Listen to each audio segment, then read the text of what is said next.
explotó, quién sabe qué les habrá pasado a los demás. Y no sirve en ningún momento mi madre, ¿eh? No se vayan a bajar.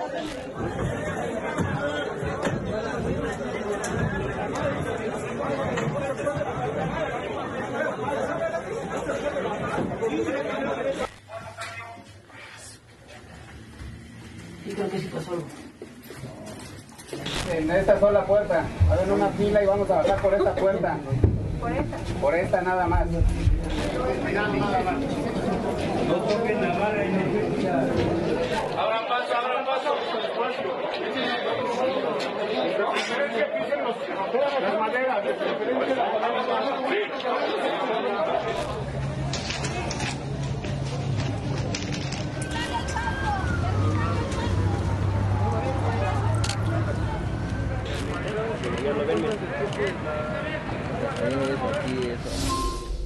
Otra más, una nueva tragedia ocurrió en el metro de la Ciudad de México la mañana del sábado. Dos trenes chocaron en el tramo subterráneo de la línea 3 entre las estaciones Potrero y La Raza. Tras el impacto, algunos pasajeros quedaron prensados. Lamentablemente, una persona pierde la vida, 106 heridas, de los cuales 21 solamente siguen en el hospital. Hasta anoche continuaban los trabajos para retirar los vagones, por lo que permanece cerrado el tramo Indios Verdes a La Raza. Tras el choque de los trenes, los pasajeros lesionados y sus familiares denunciaron que pasaron más de 40 minutos para que pudieran recibir ayuda y atención médica. Incluso algunos tuvieron que trasladarse a los hospitales por sus propios medios. Así narraron esta amarga experiencia. Tocó el metro y Melissa, pues obviamente gritando, y vine desesperada, mi esposa, porque pues tenía a mi hija, le quedó su pierna prensada. Pero sí fue fuerte el impacto, porque como cuando te pasas un tope muy brusco y se levantó la gente hasta de los asientos, pero ella sí se lastimó sus piernas. Se tardó un montón, 20 minutos, media hora en llegar todo el cuerpo de rescate. Entonces. Ella estaba asustada, en lo que yo escuché había mucha gente pidiendo auxilio, gritando, llorando, pedían auxilio porque no había nadie, o sea, no les habían brindado nada de apoyo, nada. Mire, la persona que murió, desgraciadamente, fue identificada como Yaretsi Adriana Hernández Fragoso. Tenía 18 años y estudiaba artes plásticas en la UNAM. Ayer fue sepultada en el Panteón Parque Memorial, ubicado en el municipio de Naucalpan, en donde familiares, amigos y compañeros acudieron con globos blancos, además de cubrir su ataúd con girasoles y cantar Hasta la Raíz, canción de Natalia Lafourcade, que era su favorita. ¿Qué se sabe de este incidente? Uno de los trenes que salió de la estación Potrero detuvo su marcha en el túnel antes de llegar a La Raza, algo que es muy común en este tramo de la línea 3. Otro tren avanzó hasta este punto, al parecer sin que nadie lo reportara, e impactó al que estaba parado. La Fiscalía General de Justicia de la Ciudad de México ya abrió una carpeta de investigación para deslindar las responsabilidades. Al momento del incidente, el presidente López Obrador se encontraba supervisando las obras del Tren Maya, por lo que a través de su cuenta de Twitter lamentó lo ocurrido y envió sus condolencias y solidaridad a los familiares de la joven que falleció y a los lesionados. Destacó que desde un inicio los servidores públicos de la Ciudad de México atendieron el incidente y cuentan con todo su apoyo.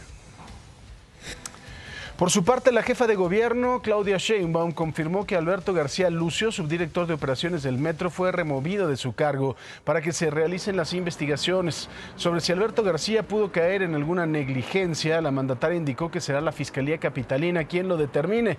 Mientras, más tarde se anunció que Francisco Echavarri es el nuevo subdirector de operaciones. Es ingeniero industrial por parte del Poli y cuenta con maestría en ingeniería por parte de la UNAM. Y bueno, los 22 gobernadores de Morena dieron a conocer este comunicado para solidarizarse con las personas que resultaron afectadas por este incidente de la línea 3 y externaron su pésame a familiares y amigos de la joven que falleció. Asimismo, respaldaron el trabajo realizado por la jefa de gobierno Claudia Sheinbaum y demás servidores públicos, quienes desde el principio priorizaron la atención de las víctimas y condenaron el uso político y faccioso de la oposición en torno a lo ocurrido. y con más, por supuesto, información. Este lunes, Cristal Mendívil. Cristal, ¿cómo estás? Buenos días. Hola Paco, muy buenos días. Qué gusto saludarte, iniciando semana con todos ustedes en casa, si es que nos permiten quedarnos hasta las 8 de la mañana. Vamos a platicar un poco más, Paco, de esta tragedia que nos recuerda pues lo que sucedió en la línea 12. Es una realidad que el metro se está cayendo a pedazos. Urge una renovación a conciencia. Ahí están las pruebas.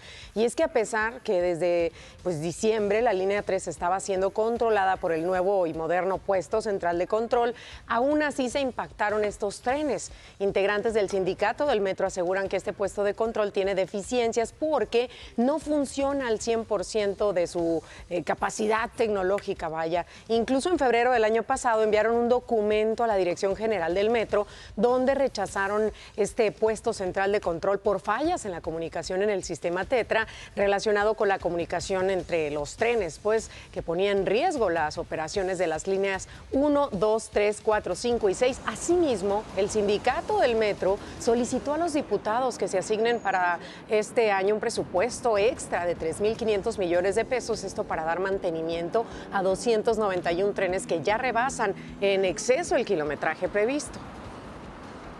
Y la denuncia de los trabajadores del sindicato del metro fue respaldada por Víctor Alvarado, especialista de la organización El Poder del Consumidor. Según con datos recabados por él, vía transparencia, los dos trenes involucrados ya habían salido de operación cientos de veces, no una ni dos, cientos de veces. Parece increíble, ¿no? Esto por averías. Entre 2012 y 2021, el tren 24 reportó 1.497 fallas, mientras que el tren 23 sumó 930. Entre las causas están problemas en el sistema tracción frenado, pilotaje automático, sistemas de puertas, mando y control, energía y comunicación. Ya se veía venir. Y como ya le mencionábamos, siguen los trabajos para retirar los vagones afectados de la línea 3, así que las estaciones que siguen cerradas son Indios Verdes, Deportivo 18 de marzo, Potrero y La Raza. Atención, por favor, el metro solo estará dando servicio de Tlatelolco a Universidad y viceversa. En las estaciones cerradas se está dando el servicio gratuito de los camiones RTP o, si usted lo desea, puede utilizar el Metrobús. Y le digo, las cosas van de mal en peor ahí en el metro. El sábado ocurrió este otro hecho, otra desgracia ahí, el choque de los trenes, y ayer ahí en la estación Salto del Agua de la línea 8 se desprendió este cable. Ahí se puede ver en la imagen un cable en el andén. Obviamente hubo retraso en el servicio porque obstaculizó el paso de los trenes. Después de varios minutos el cable fue acomodado sin afectaciones mayores. Y bueno, hablando de estaciones cerradas, por si lo que le acabamos de contar fuera poco, tome sus precauciones porque hay otra situación. Van a estar cerradas la estación Auditorio de la línea 7, Zócalo Tenochtitlan de la línea 2. Auditorio reabrirá mañana martes a las 12 de la tarde, mientras que Zócalo reiniciará labores hasta el miércoles en su horario habitual. ¿Por qué? Porque llegó el señor Joe Biden, el presidente de los Estados Unidos, ya está en nuestro país. Y mire, Joe Biden llegó poco después de las 7 de la noche a México. Como se había anunciado, aterrizó en el Aeropuerto Internacional Felipe Ángeles, en donde lo recibieron el presidente López Obrador, el canciller Marcelo Ebrard y los embajadores de México y Estados Unidos, Esteban Moctezuma y Ken Salazar. Ambos mandatarios se saludaron y fueron escoltados por la valla de honor del ejército mexicano hasta La Bestia, el vehículo blindado en donde se traslada Biden con todas sus giras. No es uno, son varios, por supuesto, que cuando lo abordan es el Cadillac One. Cabe resaltar que el protocolo del servicio secreto indica que durante giras oficiales el presidente de los Estados Unidos solo puede viajar en La Bestia únicamente con su familia o con su equipo nuclear. Finalmente, Biden fue llevado a su hotel en la zona de Polanco. Fue el presidente López Obrador con él. Iba del lado izquierdo, detrás del chofer, con la bandera de México de ese lado, la bandera de Estados Unidos del otro. Y precisamente, pues bueno, el presidente de los Estados Unidos, Joe Biden, abrazando de forma muy cariñosa a Ken Salazar, el embajador de los Estados Unidos en nuestro país, escoltado en todo momento por el Secret Service. Y el traslado duró aproximadamente 34 minutos, no obstante que estuvieron cerradas las vialidades y por supuesto era una comitiva de casi 40 vehículos los que estaban escoltando al presidente norteamericano. Tras recibir a Joe Biden, el presidente López Obrador destacó que lo acompañó en su vehículo hasta el hotel y que mañana estará con él en Palacio Nacional, en donde seguirán seguirán conversando de los asuntos de interés para ambos pueblos y naciones. Y mire, ¿cuál es la agenda para esta cumbre de líderes de Norteamérica? Joe Biden será recibido hoy a las 4 de la tarde en Palacio Nacional y por la noche habrá una cena trilateral luego de la llegada de hoy por la tarde de Justin Trudeau, el primer ministro de Canadá. Mañana comienza la cumbre y al terminar el líder de los Estados Unidos regresará a Washington. El miércoles habrá una reunión bilateral entre Justin Trudeau y el presidente López Obrador, quienes ofrecerán una conferencia de medios al finalizar.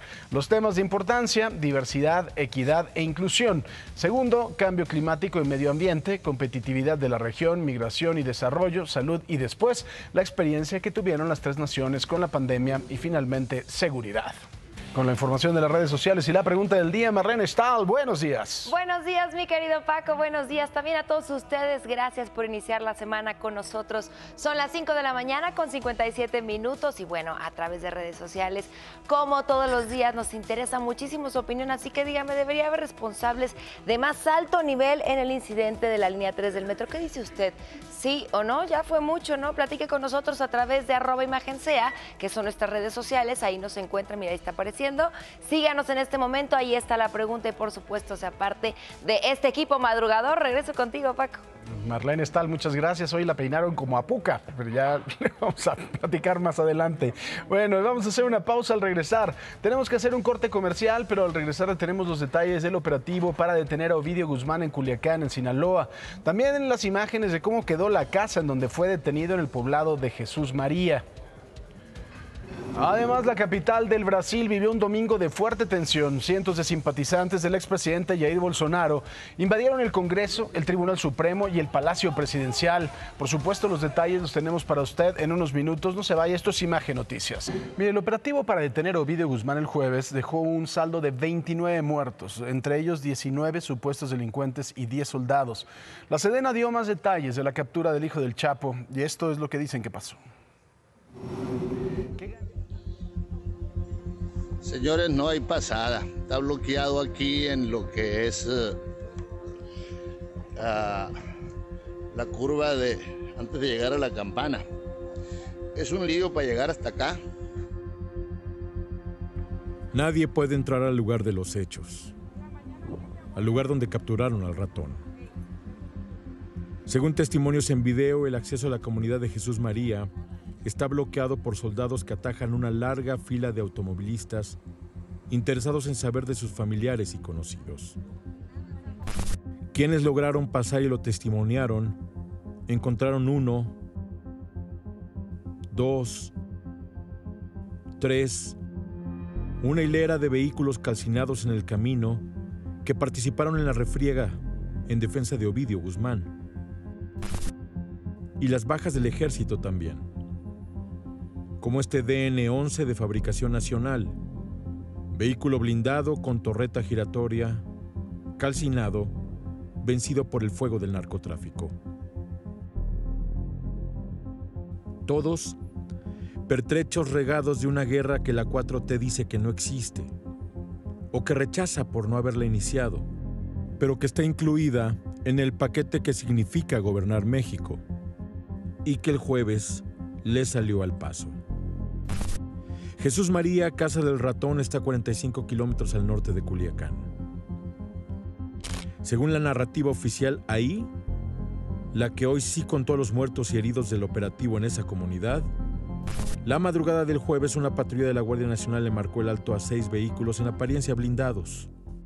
Los uniformados intentaron revisar a los ocupantes, pero lo que obtuvieron por respuesta fueron disparos. Los agresores, dice la versión oficial, se resguardaron en un domicilio desde donde atacaron a la Guardia Nacional, causando la muerte a 7 militares e hiriendo a 9 más. Las células de Ovidio, en número considerable, se reagruparon y utilizaron ametralladoras calibre 50, por lo que se hizo necesario el apoyo con fuego desde el aire. Ante la amenaza, un helicóptero de la Fuerza Aérea bajó cerca del lugar de la detención y evacuó al ratón. Según la narrativa de los hechos presentada por la Secretaría de la Defensa Nacional, Ovidio Guzmán fue trasladado directo a la Ciudad de México. Luego de eso, se desató el caos en la región. 7 ataques de delincuentes en contra de militares y 9 bloqueos solo en la zona urbana de Culiacán. El operativo, a diferencia de lo que el gobernador de Sinaloa, Rubén Rocha, informaba, no fue blanco. 29 personas murieron, 10 militares y 19 integrantes del Cártel del Pacífico. 35 militares fueron lesionados y 21 integrantes del grupo criminal detenidos. El escondite rural de Ovidio Guzmán parece ser el punto más vigilado de la zona serrana de Culiacán.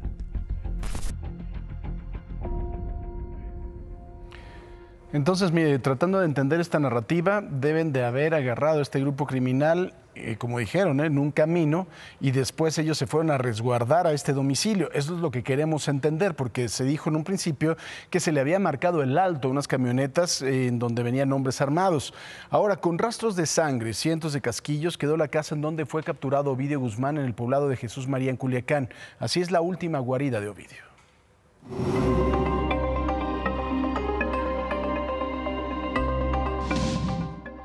Una pequeña sala y comedor se encuentran debajo de la palapa principal. Algunas camionetas y vehículos deportivos quedaron abandonados. También hay prendas de vestir y cobertores, pero además una cantidad impresionante de casquillos en el patio central. Esta fue la última guarida de Ovidio Guzmán, una casa aparentemente de descanso situada en lo alto del poblado de Jesús María, al norte de Culiacán. La pequeña comunidad todavía no se recupera por completo. Jesús María se localiza a unos 50 kilómetros de Culiacán, pero llegar no es nada sencillo, menos en estos momentos. Todas las personas que intentan ingresar son inspeccionadas por el ejército y luego hay que esquivar una veintena de unidades sobre la carretera, incluyendo vehículos militares que fueron destruidos durante el enfrentamiento. Ya en el pueblo, otra camioneta abandonada da la bienvenida, pero no es la única en el lugar. La mayoría de ellas son blindadas y fueron utilizadas por los sicarios. El operativo de las autoridades tomó por sorpresa a toda la comunidad, quienes no tuvieron otra opción más que intentar protegerse, esperando no ser impactado por las balas. Yo ya que el primer rafagazo que pegó el avión dije nos va a acabar aquí y por eso fue que le hicimos la lucha. Le pedimos chance a los chavalos que estaban aquí, dijo sálganse, sí, sálganse. Pero otros no tuvieron la misma suerte. Se quedaron atrapados por horas dentro de sus casas, escuchando las detonaciones. Pues mucho miedo, mucho miedo. Todos nos abrazábamos, nos hacíamos bola, nos hacíamos un montón entre todos. Y pues los más grandes cubríamos a los más pequeños, decíamos pues de perdida que le toque a uno todo. Unas 10 horas después, el poblado era otro. Había casas dañadas por las balas y decenas de carros en los alrededores y demasiados muertos, dijeron los vecinos de Jesús María. Afuera de la casa de Ovidio quedaron varias camionetas blindadas, aparentemente su círculo de seguridad, pues las unidades tenían la imagen de un ratón, apodo que le dieron al hijo de Joaquín Guzmán Loera. La casa tiene impactos de bala por todas partes, al igual que los vehículos, lo que hace imaginar qué tan intenso fue el enfrentamiento. Los militares recorren una y otra vez el pueblo, y cada que lo hacen encuentran nuevas evidencias y hasta muertos. Bájale tu conductor o alguien que pueda ver si puede caminar. A ver, ya debe de todo, solo falta la guantera. Y esta camioneta también. Necesitamos mover esos dos vehículos de aquí. Según los pobladores, algunas personas intentaron escapar hacia los cerros, iban heridos y sus cuerpos podrían estar entre el monte. Vamos a tener que acordonar, ya saben cómo es el procedimiento. Vamos a acordonar desde abajo. A días de haber finalizado el operativo, los vecinos de Jesús María todavía no logran recuperarse. Se quedaron sin energía eléctrica, servicios públicos y alimento. Para abastecerse, deben ir hasta Culiacán, con los riesgos que esto implica. Pues igual acarreando agua, nosotros traímos agua de Culiacán, alimento de Culiacán, lo bueno que podemos entrar y traerles nosotros alimento y pues lo poco que se pudiera rescatar de las tiendas. También hacen el recuento de los daños, además de sus casas. En la refriega fueron dañados sus autos y algunos enseres domésticos, pero al menos ya pueden salir de la comunidad. Pues ya más tranquilo, ya miramos que todo estamos bien y ya estamos más tranquilos. Ya lo demás se recupera poco a poco. Para ellos fue haber quedado en medio de una guerra en la que no pidieron estar y de la que tampoco saben cuándo podrán recuperarse. Por eso algunos han decidido marcharse. Para Imagen, Jesús Bustamante. El viernes se llevó a cabo la primera audiencia de Ovidio Guzmán en el penal del Altiplano. Un juez le dictó prisión preventiva y va a permanecer recluido hasta que se reciba una petición formal por parte de los Estados Unidos para extraditarlo.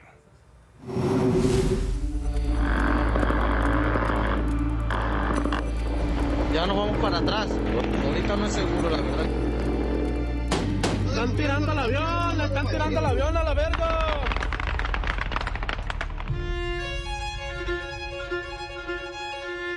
31 horas después de su detención, Ovidio Guzmán López pudo tener un primer contacto con su defensa, por lo pronto, de 5 abogados.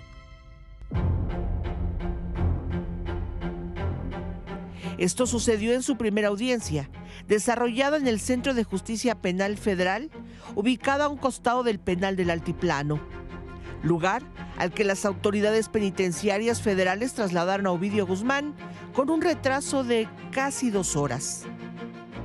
Fue así como el joven de 32 años de edad, señalado como el líder de la facción de los menores del cártel de Sinaloa, sería visto por primera vez por periodistas y sus abogados. Llegó vestido con pants color gris oscuro, cubrebocas blanco y con la barba y el cabello recortados. Se le veía tranquilo y por momentos encorvado. El juez de control, Gregorio Salazar, le informó a Ovidio Guzmán que decretaba la detención provisional con fines de extradición, por lo que debe permanecer preso.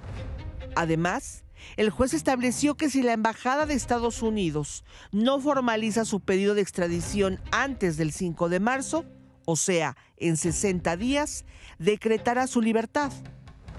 Ese es el plazo que tiene Estados Unidos para enviar el expediente, con el que se juzgaría por los delitos de narcotráfico, por conspirar para introducir a Estados Unidos metanfetaminas, cocaína y marihuana entre 2008 y 2018.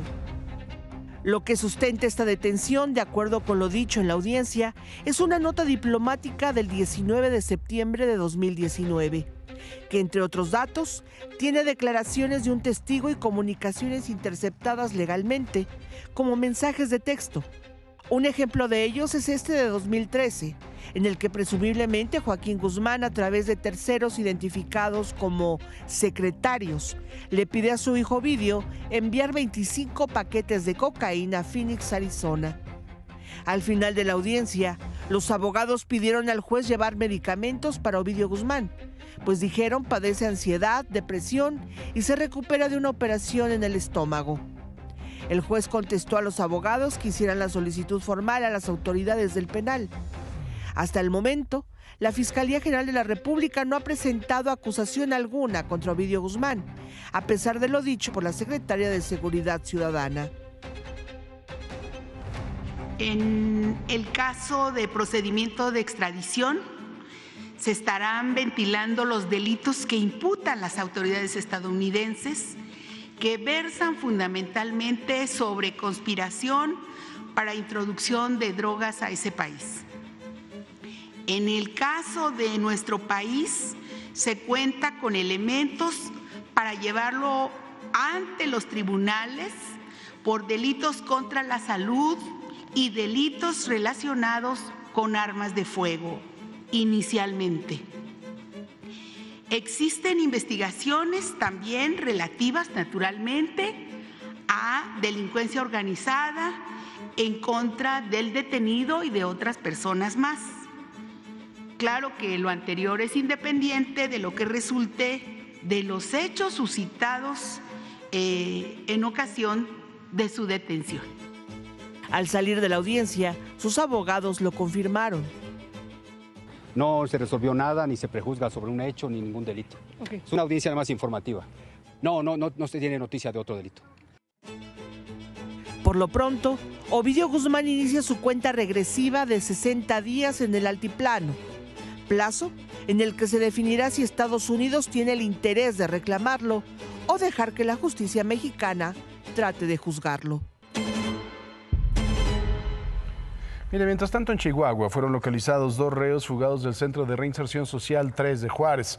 Uno de ellos fue recapturado en el poblado de San Isidro, distrito Bravos, a bordo de un vehículo, y se le aseguró un envoltorio con cristal y un arma de fuego tipo fusil, o sea, ya estaba otra vez en sus actividades. El otro fue encontrado sin vida por heridas de bala en la colonia Parajes de San Isidro. Mientras tanto, en Nuevo León fue detenido José Rodolfo N., alias El Gato, señalado como líder del cártel de los Beltrán Leiva en el municipio de San Pedro Garza García. Fue capturado con fines de extradición, ya que es señalado como uno de los más buscados por el gobierno de los Estados Unidos y ha quedado a disposición de un juez de distrito especializado en el sistema penal acusatorio en la Ciudad de México, con sede en el Reclusorio Sur.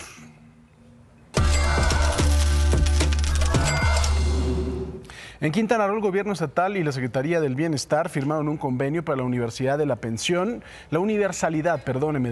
del bienestar de las personas con discapacidad. Esto permitirá ampliar el padrón de derechohabientes debido a la aportación económica en partes iguales entre el gobierno federal y el gobierno de Quintana Roo. Se prevé que el padrón alcance más de 12,900 registros con una inversión de 228 millones de pesos. El pago bimestral será de 2,950 pesos este año. ¿Qué le parece si vamos a los dineros? El dólar, 18 pesos con 57 centavos a la compra y 19 pesos con 59 centavos a la venta. El euro, 18 pesos con 46 centavos a la compra y 21 pesos con 19 centavos a la venta. Acompáñeme, vamos a darle la vuelta al mundo en unos instantes. Le platico que manifestantes bolsonaristas invadieron el Palacio Presidencial de la capital de Brasil. Dejaron ahí una estela de destrucción al interior. Vean nada más las imágenes.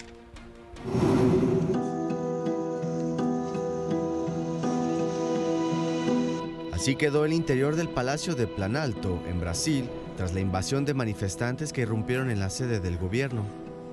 Muebles destruidos, aparatos electrónicos rotos, papeles tirados, obras de arte vandalizadas. El secretario de Comunicación del gobierno, Paulo Pimenta, grabó un video que muestra el resultado de la invasión de los radicales seguidores del expresidente Jair Bolsonaro. Estoy llegando aquí a mi oficina, aquí en el segundo piso del Palacio de Planalto. Como pueden ver, todo ha sido destruido. Miren aquí, miren este monitor. Es algo criminal lo que se hizo aquí. Esto es repugnante. Obras de arte. Miren lo que hicieron los vándalos aquí.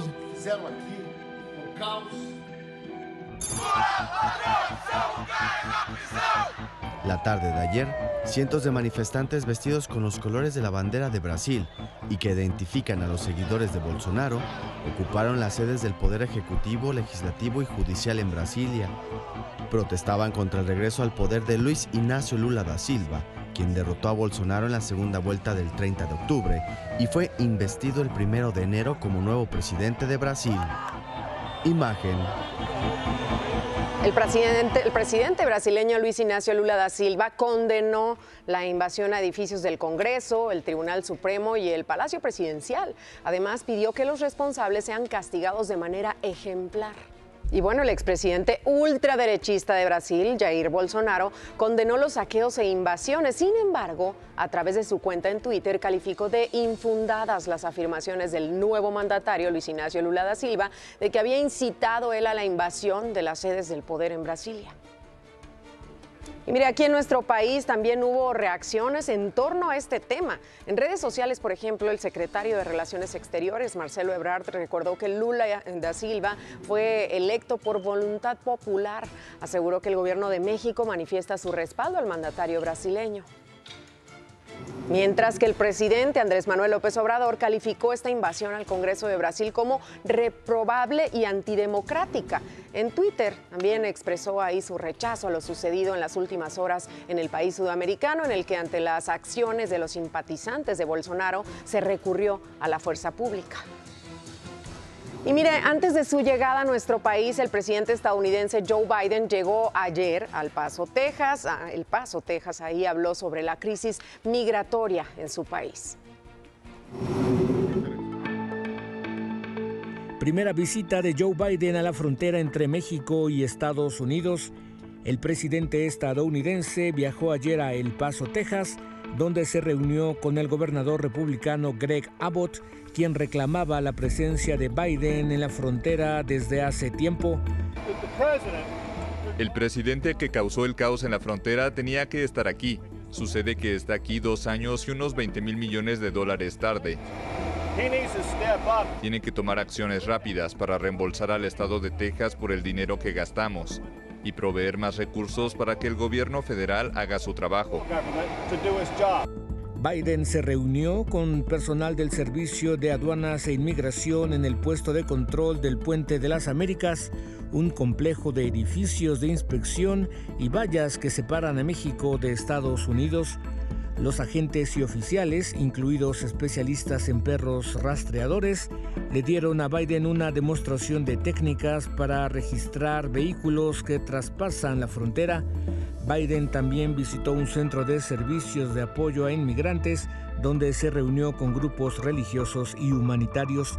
El presidente estadounidense anunció en la semana un programa de migración limitada a 4 países: Cuba, Haití, Nicaragua y Venezuela, sumidos en profundas crisis, aunque el flujo de personas que llegan a la frontera abarca también otras nacionalidades. Se permitirá el ingreso mensual de hasta 30,000 personas durante 2 años, apenas un paliativo, según reconoció Biden, que culpa a la oposición republicana de bloquear un plan más ambicioso. Tras esta breve visita a la frontera, el mandatario estadounidense voló hacia la Ciudad de México para una cumbre regional con los líderes de México y Canadá. Imagen. Mire, antes de ir a cada pausa, le vamos a dar algunos datos sobre la visita de Joe Biden a México. Esta es su primera visita a nuestro país como presidente. Llegó anoche a las 7:20 al AIFA a bordo del Air Force One. Así que, pues bueno, este avión, que es sorprendente por la capacidad que tiene, que no es uno, el gobierno... Son 3, ¿no? Con los que cuenta el gobierno de Son Estados Unidos. 747, pero hay que recordar que todo avión, aunque sea una avionetita, si la aborda el presidente de los Estados Unidos, en ese momento toma el nombre de Air Force One. El nombre se le da por la presencia o porque va el presidente a bordo, ¿no? Exactamente. Y tengo entendido, Paco, que desde el 11 de septiembre se considera como el centro de gobierno, digamos, o el mando está ahí, porque al estar el presidente en el avión, se considera así, ¿no? Tiene un sistema de comunicaciones impresionante. Desde el propio avión se puede manejar todo el armamento atómico de los Estados Unidos. Se puede manejar absolutamente todos los comandos conjuntos, la Fuerza Aérea, la Marina, etcétera. Realmente es un avión muy impresionante. Hay que recordar que ya está viejito porque lo iban a cambiar, iban a adquirir otro 747, pero ahí cuando llegó Trump hubo algunas cuestiones. Ya, de hecho, Boeing ya no está fabricando este avión porque es un avión que tiene un gasto de gasolina muy importante porque tiene 4 motores en comparación con los nuevos, ¿no? Como por ejemplo, podría ser el 787, que tiene la mitad de los motores, gasta la mitad de gasolina.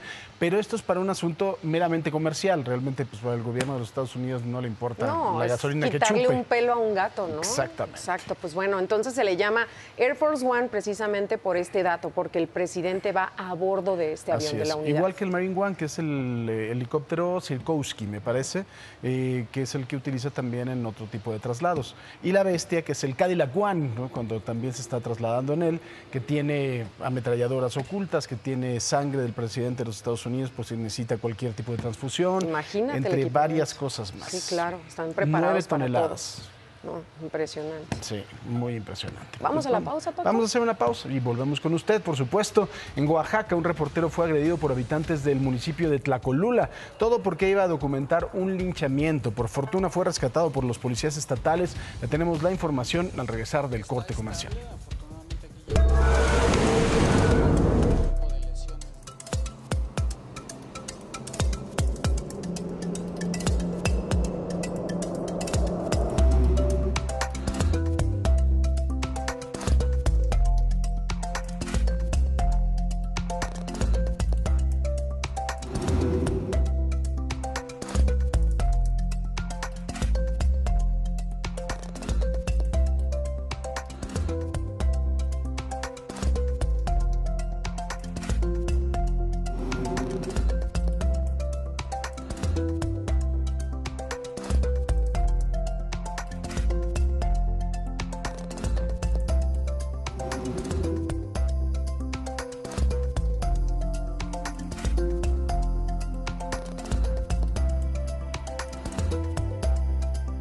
Bueno, ay, si viera usted las cosas que pasan aquí durante los cortes, pero desgraciadamente esta noticia no tiene nada de simpatía.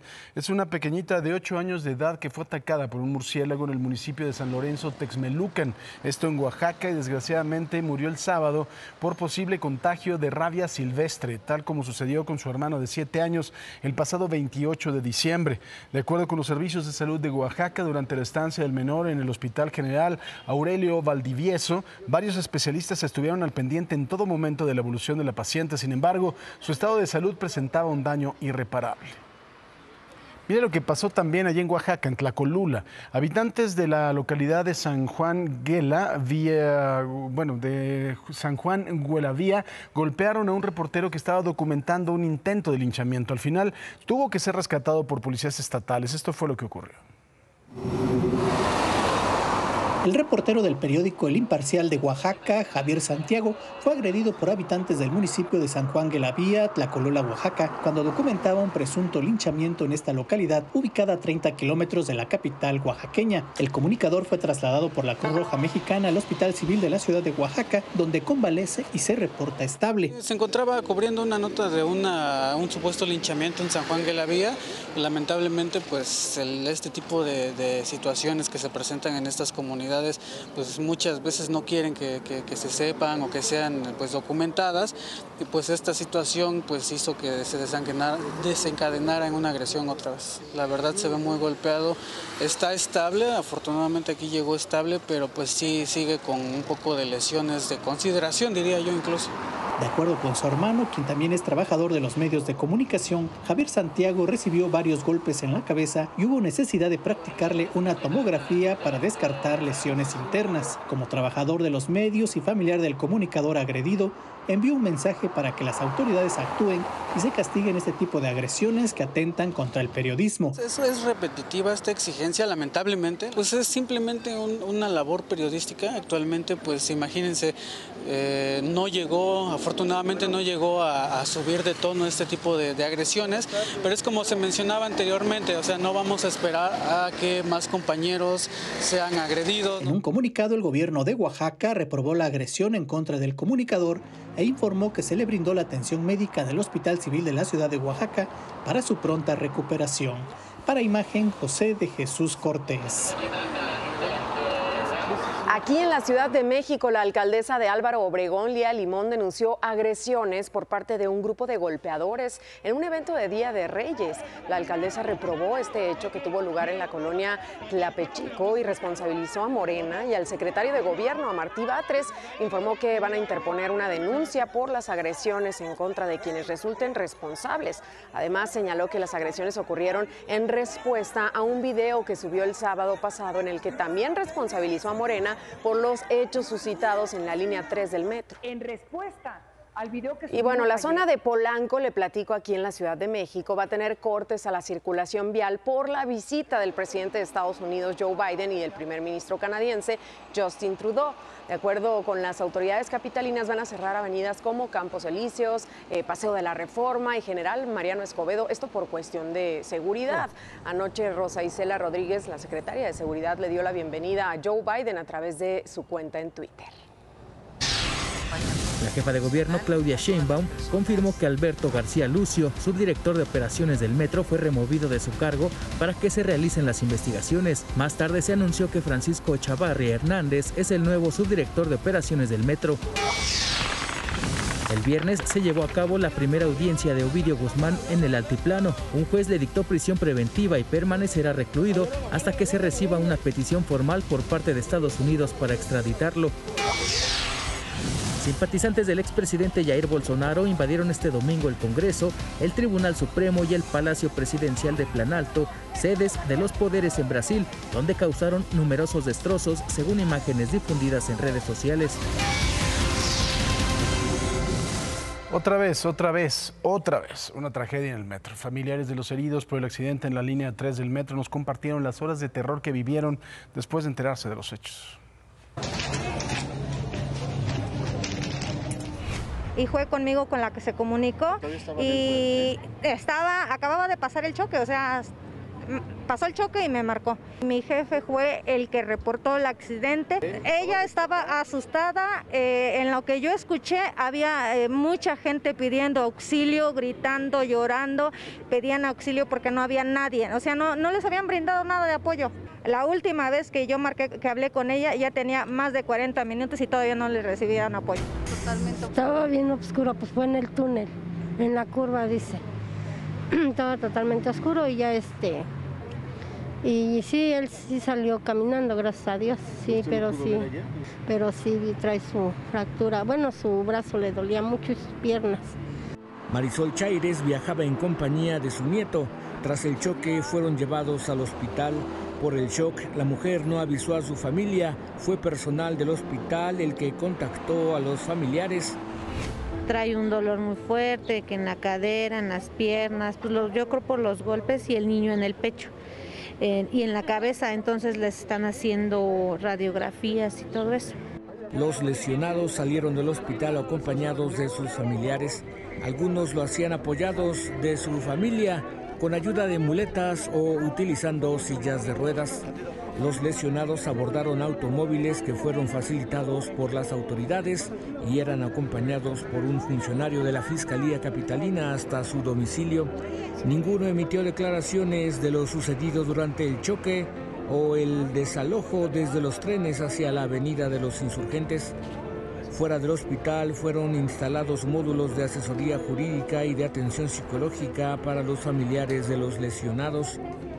Hacia las 16:30 horas del sábado, Claudia Sheinbaum, jefa de gobierno, informó que de los 41 lesionados que fueron trasladados al Hospital San Angelín tras practicárseles placas de rayos X y valoraciones médicas amparadas por el seguro médico con el que cuenta el metro, explicó que 3 personas deberán ser sometidas a cirugía por fracturas y lesiones, en tanto que se mantiene un herido en estado grave.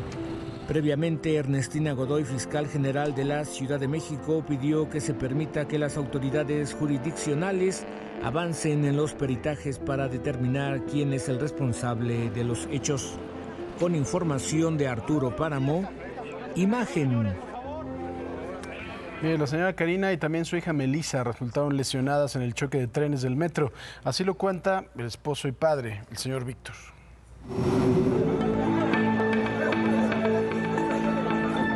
Alrededor de las 9:30 de la mañana del sábado, el señor Víctor recibió una llamada de su esposa Karina para avisarle que había sufrido un accidente y a su hija Melissa se le había quedado prensada una pierna.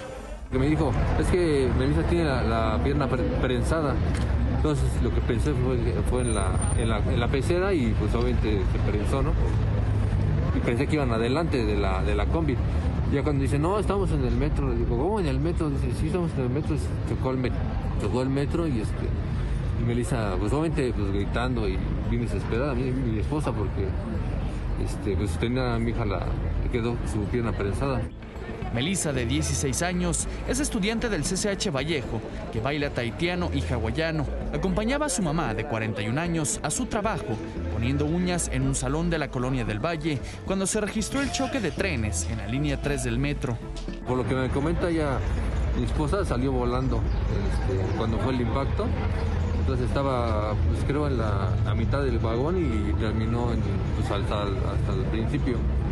Entonces el tema pues estuvo grave porque el aumento del choque fue la luz. Entonces apagaron la luz del vagón. Entonces ella pues desesperada tratando de buscar a mi hija porque no, pues ella quedó hasta adelante y... Karina y Melissa son 2 de las 16 pacientes que permanecían hasta ayer internadas en el Hospital San Angelín Chapultepec. Madre e hija fueron internadas en el Hospital 1 de Octubre del Iste y ahí Melissa fue intervenida quirúrgicamente por la gravedad de su herida en la pierna, mientras que Karina fue atendida por diversas contusiones en varias partes del cuerpo, principalmente una contractura en las cervicales, pero por la noche fueron trasladadas al Hospital San Angelín Chapultepec, pues Karina se quejó de que no estaba recibiendo una atención adecuada. Están aterradas, es una realidad. Ellas dicen que cierran sus ojos y ven todo lo que pasó. Entonces incluso ellas estuvieron cerca de una persona que estuvo prensada y pues están muy asustadas todavía. Yo creo que sí van a requerir de apoyo psicológico. Porque de hecho ayer lo comentaban, están aterradas. Por la mañana de ayer, la jefa de gobierno de la Ciudad de México visitó a los pacientes para conocer su estado de salud y ofrecerles el apoyo del gobierno capitalino. A su salida del hospital, detalló que por el momento 3 personas tenían programado entrar al quirófano por problemas ortopédicos, derivado de las contusiones que sufrieron en el choque de trenes. Hasta ahora nos dicen los médicos que por el momento no se considera nadie en riesgo de su vida y pues hay muy buena atención aquí del hospital. Está también el personal del metro, personal de la Fiscalía, obviamente, de víctimas. Y aquí hay permanentemente personas del gobierno de la ciudad para poder atender de manera integral a todas las familias. Destacó que por protocolo, cada familiar de las personas lesionadas tiene un funcionario público encargado de darles acompañamiento, pues además de estar preocupados por el estado de salud de sus pacientes, les interesa saber qué apoyo van a recibir quienes tienen un empleo. Con información de Laura Toribio, Imagen. Pues vaya incertidumbre, temor, terror el que se vivieron en estos primeros minutos tras el accidente, Paco. Yo veía algunos enlaces que hacían en vivo justo tras este momento, cómo pasaban y pasaban, desfilaban personas lesionadas aparentemente y el saldo que manejaba la autoridad era de 10 personas lesionadas y decías, oye, pero si se ven como 40 o 50 personas que van saliendo. Al final, ¿no? El saldo oficial fueron 106 sí, personas claro, heridas, muchísimas. una persona que desgraciadamente pierde la vida, pero creo que sí tenemos que hacer una reflexión profunda. Estamos hablando del metro que mueve más cantidad de personas del mundo al día. Entonces no es un asunto menor. Y que no se le está dando la atención necesaria. Y yo reitero, ¿no? cuando esto lo llevas al terreno de la política, me parece una mezquindad.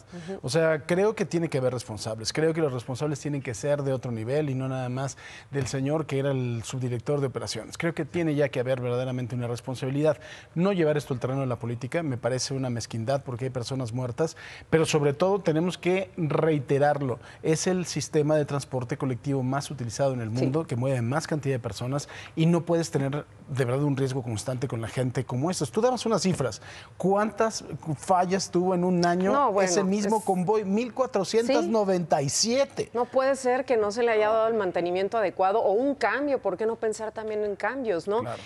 También lo que nos preocupa un poco, creo, es el tema de deslindar responsabilidades, porque quien muere es la chofer, ¿no?, del transporte. Entonces, ¿a quién se le podría culpar? No resultaría fácil para un gobierno decir, no fue nuestra culpa, estaba todo bien, algo sucedió con la chofer, pero fue quien perdió la vida. No hay un testimonio, ¿no?, por parte de esta víctima del accidente. Una mujer que estudiaba artes, ¿no? Artes plásticas en la UNAM. Y bueno. Lamentable, Paco, pero bueno, siguen sucediendo estos accidentes. Sí. Mira, este es otro testimonio del accidente ahí en el metro. Se trata del matrimonio Méndez Fernández. Ellos nos platican aquí su historia.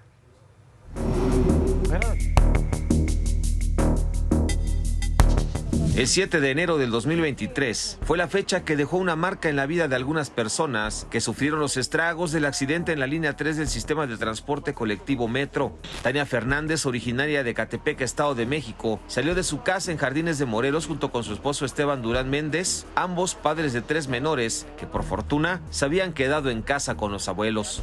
Tania y Esteban llegaron a Indios Verdes para tomar el metro y dirigirse hacia el Zócalo de la Ciudad de México, pero las cosas cambiaron al llegar al túnel entre las estaciones Potrero y La Raza de la línea 3. Me parece, y pues ya esperamos el metro y nos íbamos a subir justamente en los trenes, nos íbamos como en el 4.º vagón y pues sí estuvo muy... Yo estaba del otro lado ahí tratando como de agarrar algo porque estábamos tirados y no había luz, no había nada. Horrible, horrible, es algo muy fuerte y pues sí, no, es que sí es muy fuerte, porque pues sí podíamos movernos y pues sí había mucha gente herida que necesitaba las ambulancias. Y pues nos trajo, mi suegro vino por nosotros, bueno, fue a recogernos a Potrero y ya de ahí nos trajo para acá. Había muchos tirados y de los vagones adelante de nosotros, el de adelante de nosotros estaba aplastado. Y había mucha gente herida. Tania, después de ser atendida en el Magdalena de las Salinas, salió de urgencias con un vendaje en la pierna izquierda. Junto con su esposo también lesionado y su suegro, tomaron rumbo hacia su domicilio en el Estado de México. Para Imagen, Ricardo Vitela. 6 de la mañana ya con 48 minutos. ¿Cómo van? ¿Ya participaron en nuestra pregunta del día?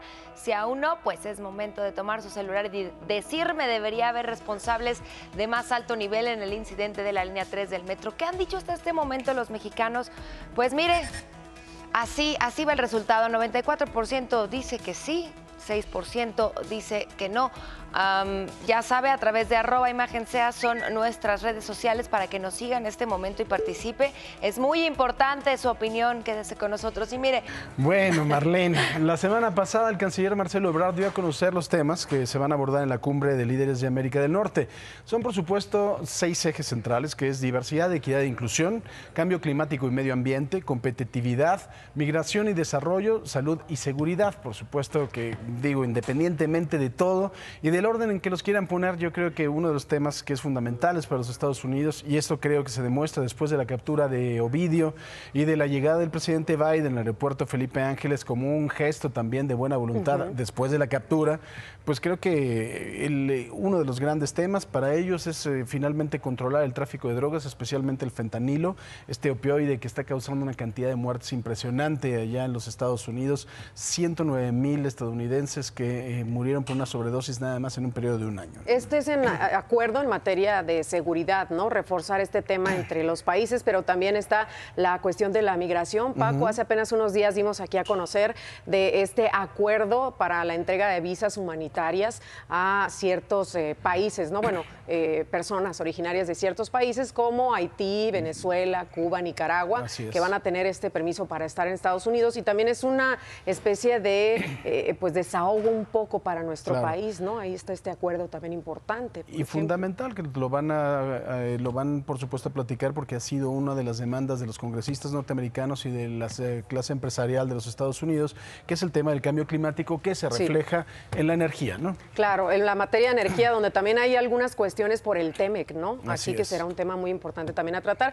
Y hay que comentar, Paco, ahorita con lo del metro decíamos que era la chofer de la unidad la que se manifestó que había sido el fallecido pues en este lamentable accidente. Al principio fue ese el dato oficial que se ofreció, y es lo que decíamos. En las primeras minutos, las primeras horas fue pues todo esto, ¿qué va a pasar? La chofer ya no está, ¿quién va a dar testimonio y demás? Después ya se dijo que era una estudiante de artes y no se trataba de artes plásticas, Yaretsi, 25 años desgraciadamente. Y no se trataba de la chofer. Así es. Gracias. Buenos días, 6 de la mañana con 55 minutos. Yo esperaba mi cancioncita, ya me la cambiaron. Ya es todo nuevo, señores. Año nuevo, nos renovamos y mire, amanecemos muy precioso en Jalpan de Serra, allá en Querétaro. Pueblo mágico desde 2010, corazón de la Sierra Gorda, la reserva de la biosfera más ecodiversa del país. Su gran riqueza natural que se combina de forma espectacular con la belleza del arte barroco de las misiones franciscanas. Vean qué bonitas imágenes les estamos presentando. Todavía no sale el sol, pero ahí ya se ve que está amaneciendo desde Querétaro. Muchísimas gracias a todos mis tuiteros madrugadores que todos los días nos mandan fotografías cada vez más bonitas. Muchísimas gracias a Daniel Solorzano que nos manda esta foto y dice: así amanece la capital coneja, tierra del café y cuna del jaguar. Feliz fin de semana. Disculpen mi ignorancia, ¿cuál es la capital coneja? ¿Cuál es? Nadie sabe. ¿Nadie sabe? Sí, es en Chiapas. Perdónanos, por favor, no supimos. David Becerril dice... Campeche o Chiapas puede ser, ok. Así amanece, excelente día desde Aguascalientes. Saludos cordiales a todos. ¿Dónde es Aguascalientes? Verdad, ese sí sé. David, muchísimas gracias por esta foto. Y manden más a través de @ImagenSea en Twitter. Ahí estaremos esperando sus fotos. Compartan con nosotros desde donde se encuentren. Vamos contigo, Paco. Gracias. Y mire, noticias que de verdad son las que nos duele tener que darle. En Zacatecas, 2 menores de edad fueron alcanzadas por las balas de 2 tiroteos distintos. La primera agresión ocurrió en Fresnillo, en donde un grupo de hombres armados disparó en contra de un hombre de 30, que en ese momento falleció junto a su hija de 4 años. Imaginen nada más, una niña de 4 años, ¿qué diablos tiene que ver en esto? En el otro hecho, sujetos armados atentaron en contra de una mujer en la colonia 18 de julio, en la ciudad de Zacatecas, junto asaltó un supermercado. La mataron a ella y a su hija de 8 años que la acompañaba. Malditos, 3 veces malditos. Es lo único que se puede decir de estos tipos insensibles. Malditos infelices.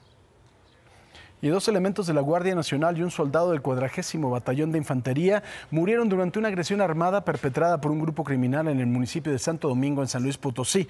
Realizaban un rondín de vigilancia cuando fueron sorprendidos. Tras la agresión, se desplegó un dispositivo de seguridad para intentar dar con los agresores. La Fiscalía General del Estado abrió una carpeta de investigación.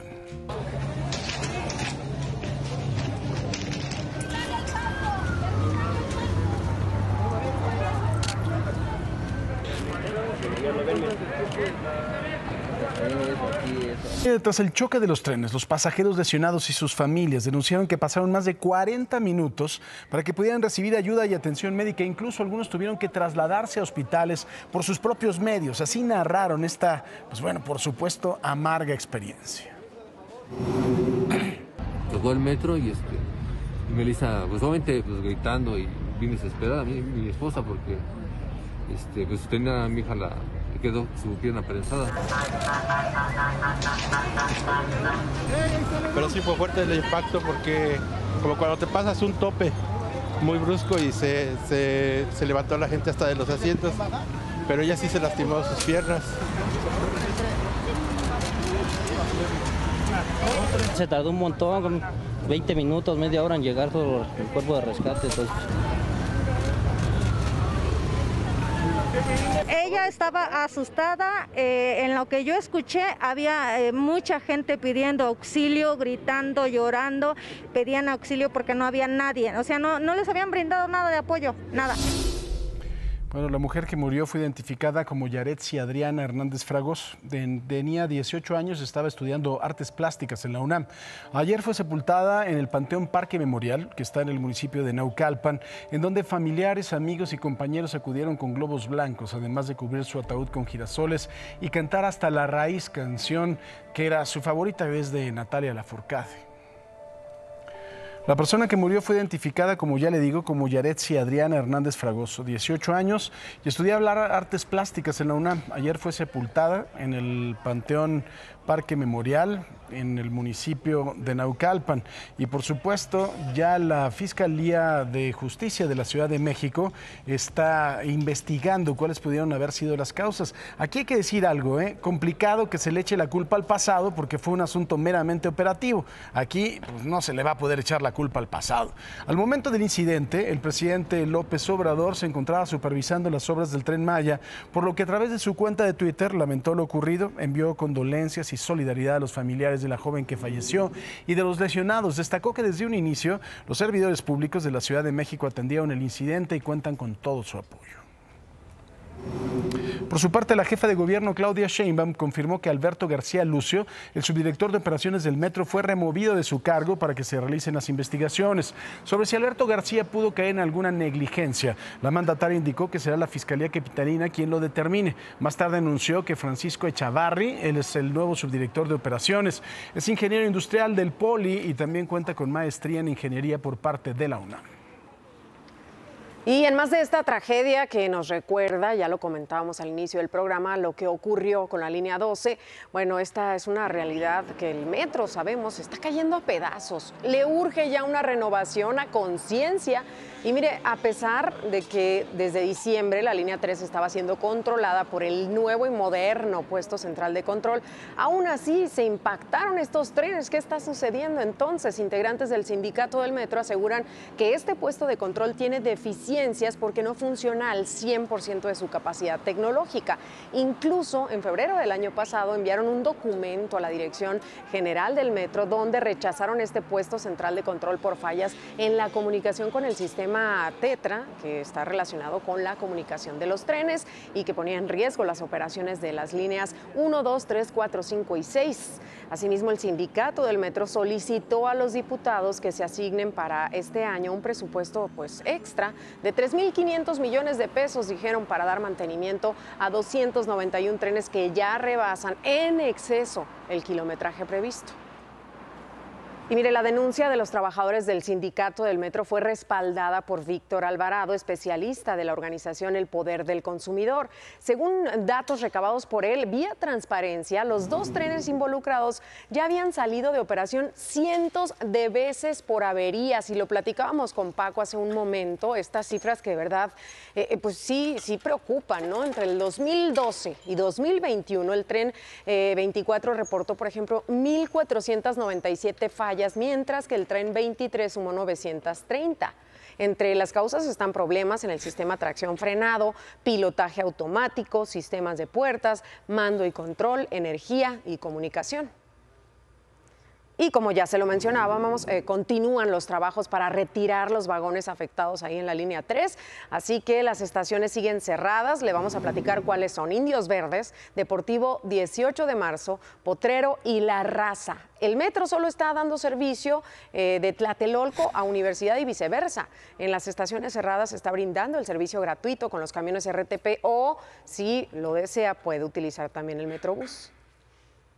Y le digo que las cosas van de mal en peor ahí en el metro. El sábado ocurrió esta desgracia, ¿no? Con el choque de estos trenes, y ayer en la estación Salto del Agua, en la línea 8, se desprendió un cable en el andén. Obviamente hubo retraso en el servicio porque obstaculizó el paso de los trenes. Después de varios minutos el cable fue acomodado sin afectaciones mayores. Y bueno, seguimos con nuestros datos en torno a la cumbre de líderes de América del Norte. Anoche, luego de aterrizar en el AIFA, Joe Biden tuitó esto: nuestros problemas en la frontera no surgieron de la noche a la mañana y no se resolverán de la noche a la mañana, pero podemos unirnos para arreglar este sistema roto. Podemos asegurar la frontera y arreglar el proceso de inmigración para que sea ordenado, justo, seguro y humano.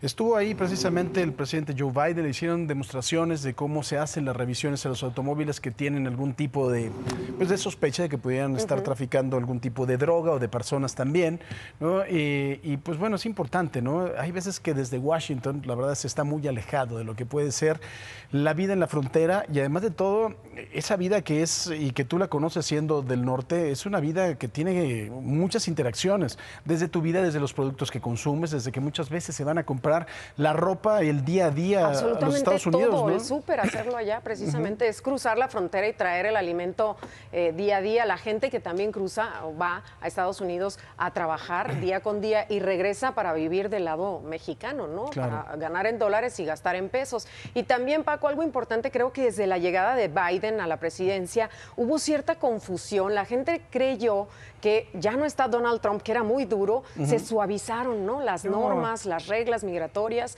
y la verdad es que no era por ese lado. Desde siempre los republicanos han sido mucho más fuertes en las medidas migratorias que los demócratas, han sido mucho más fuertes. Obama siempre, pues de alguna forma lo que hizo fue deportar más extranjeros que los que hizo Trump en su momento. Luego vamos a hablar de la bestia, porque ya sabes, se bajó del Air Force One, se subió a la bestia, este automóvil Cadillac, que a lo mejor ya está viendo sus últimos días, porque al parecer ya se va a cambiar el modelo. Es un automóvil que pesa 9 toneladas, está hecho de titanio, de aluminio, pero sí, por los lo vidrios, mismo no alcanza mucha velocidad, ¿no, Paco? 100 kilómetros por hora. Solamente es el límite. Sí, porque los vidrios blindados sí son impresionantemente, sí, claro. Son muy fuertes. Tiene metralletas, gas lacrimógeno, tiene una capacidad de oxígeno al interior de 24 horas, tiene también sangre del propio presidente de Estados Unidos por si se necesita hacer algo en ese momento. Todas las medidas que se necesitan para brindarle seguridad, ¿no? al presidente y pues también López Obrador, ¿no? Así es. ¿Cuánto crees que hicieron del AIFA al hotel de Polanco en donde estaba Biden? ¿Cuánto tiempo fue? 34 minutos.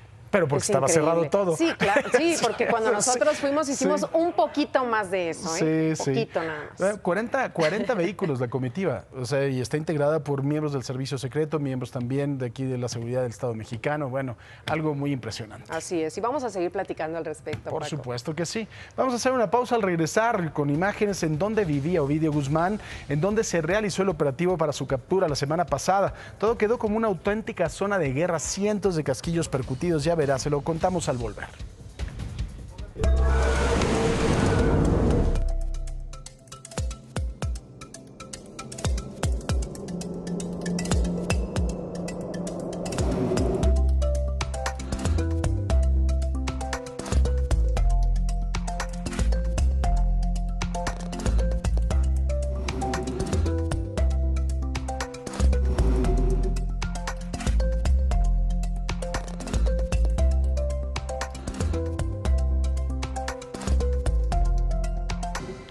Y mire, en Michoacán, supuestos sicarios del cártel Jalisco Nueva Generación le hicieron a los Reyes Magos. Le entregaron juguetes a los niños del municipio de La Piedad a manera de regalo. ¿A nombre de quién cree? Pues claro, del Mencho. Aquí les manda este regalo el señor Mencho a todos los niños de Comunidad Ojo de Agua. En las comunidades de Ticuitaco y Ojo de Agua, perteneciente al municipio de La Piedad, Michoacán, un grupo de hombres armados, encapuchados y con vestimenta con las siglas de un presunto grupo delictivo entregaron juguetes a nombre del presunto líder, el Mencho. En un video capturado a través de un dispositivo móvil, se observa cómo niños y niñas se mantienen en fila y uno a uno pasan a recibir un juguete que es entregado por los presuntos integrantes del grupo criminal. En las imágenes también se observan madres de familia que ayudan a mantener el orden de los infantes. Este regalo es hoy en su día, de parte del patrón, el señor de los gallos, el patrón Mencho. Brindando sonrisas hoy en este día a todos los niños y niñas de Comunidad de Ojo de Agua. Al respecto, ni autoridades estatales ni municipales se han pronunciado sobre la entrega de juguetes en La Piedad, demarcación limítrofe con el estado de Jalisco, zona considerada como foco rojo por su alta presencia delictiva. Entre los grupos que operan en el área está el cártel Jalisco Nueva Generación. Somos cártel Jalisco Nueva Generación, del cártel del señor Mencho. Con información de corresponsales, imagen. Hoy haciendo de su día especial para todos. El operativo para detener a Ovidio Guzmán el jueves pasado dejó un saldo de 29 muertos, 19 supuestos delincuentes y 10 soldados que, como le digo, siempre están poniendo la cara. Ellos son los que ponen los muertos, ellos son los que ponen la tragedia y las lágrimas, ¿no? Y a veces no atinamos a reconocérselos. La Sedena dio más detalles de la captura.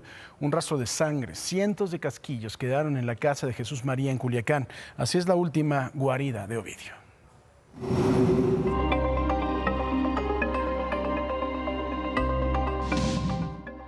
Una pequeña sala y comedor se encuentran debajo de la palapa principal. Algunas camionetas y vehículos deportivos quedaron abandonados. También hay prendas de vestir y cobertores, pero además una cantidad impresionante de casquillos en el patio central. Esta fue la última guarida de Ovidio Guzmán, una casa aparentemente de descanso situada en lo alto del poblado de Jesús María, al norte de Culiacán. La pequeña comunidad todavía no se recupera por completo. Jesús María se localiza a unos 50 kilómetros de Culiacán, pero llegar no es nada sencillo, menos en estos momentos. Todas las personas que intentan ingresar son inspeccionadas por el ejército y luego hay que esquivar una veintena de unidades sobre la carretera, incluyendo vehículos militares que fueron destruidos durante el enfrentamiento. Ya en el pueblo, otra camioneta abandonada da la bienvenida, pero no es la única en el lugar. La mayoría de ellas son blindadas y fueron utilizadas por los sicarios. El operativo de las autoridades tomó por sorpresa a toda la comunidad, quienes no tuvieron otra opción más que intentar protegerse, esperando no ser impactado por las balas. Yo ya que el primer rafagazo que pegó el avión dije nos va a acabar aquí y por eso fue que le hicimos la lucha. Le pedimos chance a los chavalos que estaban aquí, dije sálganse, sí, sálganse. Pero otros no tuvieron la misma suerte. Se quedaron atrapados por horas dentro de sus casas, escuchando las detonaciones. Pues mucho miedo, mucho miedo. Todos nos abrazábamos, nos hacíamos bola, nos hacíamos un montón entre todos. Y pues los más grandes cubríamos a los más pequeños, decíamos pues de perdida que le toque a uno, no a todos. Unas 10 horas después, el poblado era otro. Había casas dañadas por las balas y decenas de carros en los alrededores y demasiados muertos, dijeron los vecinos de Jesús María. Afuera de la casa de Ovidio quedaron varias camionetas blindadas, aparentemente su círculo de seguridad, pues las unidades tenían la imagen de un ratón, apodo que le dieron al hijo de Joaquín Guzmán Loera. La casa tiene impactos de bala por todas partes, al igual que los vehículos, lo que hace imaginar qué tan intenso fue el enfrentamiento. Los militares recorren una y otra vez el pueblo, y cada que lo hacen encuentran nuevas evidencias y hasta muertos. Bájale tu conductor, alguien que pueda ver si puede caminar. A ver, solo falta la guantera. Y esta camioneta también, necesitamos mover esos dos vehículos de aquí. Según los pobladores, algunas personas intentaron escapar hacia los cerros, iban heridos y sus cuerpos podrían estar entre el monte. Vamos a tener que acordonar, ya saben cómo es el procedimiento. Vamos a acordonar desde abajo. A días de haber finalizado el operativo, los vecinos de Jesús María todavía no logran recuperarse. Se quedaron sin energía eléctrica, servicios públicos y alimento. Para abastecerse, deben ir hasta Culiacán, con los riesgos que esto implica. Pues igual acarreando agua, nosotros traímos agua de Culiacán, alimento de Culiacán, lo bueno que podemos entrar y traerles nosotros alimento y pues lo poco que se pudiera rescatar de las tiendas. También hacen el recuento de los daños, además de sus casas. En la refriega fueron dañados sus autos y algunos enseres domésticos, pero al menos ya pueden salir de la comunidad. Pues ya más tranquilo, ya miramos que todo estamos bien y ya estamos más tranquilos. Ya lo demás se recupera poco a poco. Para ellos fue haber quedado en medio de una guerra en la que no pidieron estar y de la que tampoco saben cuándo podrán recuperarse. Por eso algunos han decidido marcharse. Para Imagen, Jesús Bustamante. Mientras tanto, en Chihuahua fueron localizados 2 de los reos fugados del Centro de Reinserción Social 3 de Ciudad Juárez. Uno de ellos fue recapturado en el poblado de San Isidro, distrito Bravos, a bordo de un vehículo y se le aseguró un envoltorio con cristal, además de un arma de fuego tipo fusil. El otro fue encontrado sin vida por heridas de bala precisamente en la colonia Parajes de San Isidro. Y mire, después de los acontecimientos de hace 2 semanas en el penal 3 de Ciudad Juárez, allá en Chihuahua, en donde, pues bueno, nos quedamos sorprendidos, ¿no?, de la capacidad de acción que puede tener un grupo delictivo, y lo estaba platicando ahorita con Enrique Zúñiga, ya lo platicaremos al aire, de quién gobierna los penales, ¿no? Se dice que hay un gobierno por parte de los propios presos, pero eso no pasa, ¿no? Siempre hay un gobierno arriba del gobierno de los presos.